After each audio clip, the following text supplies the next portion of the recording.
வணக்கம் friends, welcome to round about guys YouTube channel. எல்லாரும் எப்படி இருக்கீங்க? நல்லா இருக்கீங்களா?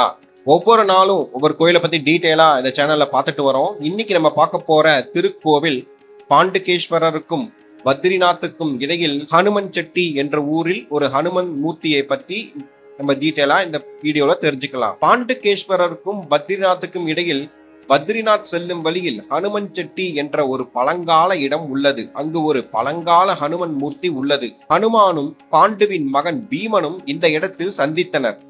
கந்தமாதன் மலையில் இருந்து சகஸ்ரதாலை எனும் மனம் மிக்க மலரை கொண்டு வர பீமன் சென்றபோது தியானத்தில் படுத்திருந்த ஒரு வயதான குரங்கை கண்டதாகவும் அதன் வால் பகுதியை தடுத்ததாகவும் கூறப்படுகிறது.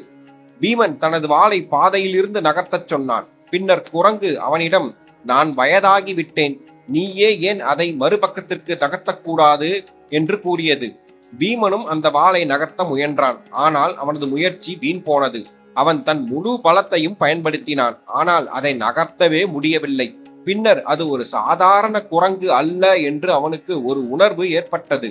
பீமன் பணிவுடன் வற்புறுத்திய போது ஹனுமான் தனது அடையாளத்தை வெளிப்படுத்தினார். பின்னர் பீமன் ஹனுமான் முன்பு விழுந்து வணங்கி அவனது அருளை கேட்டான்.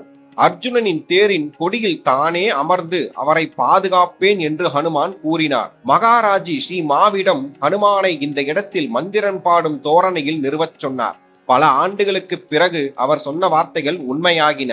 ஸ்ரீ மாவின் உத்வேகத்தால் 1991 அக்டோபர் 22 செவ்வாய்க்கிழமை ஹனுமன் செட்டியில் ஹனுமானுக்கு அத்தகைய மூர்த்தி நிறுவப்பட்டது.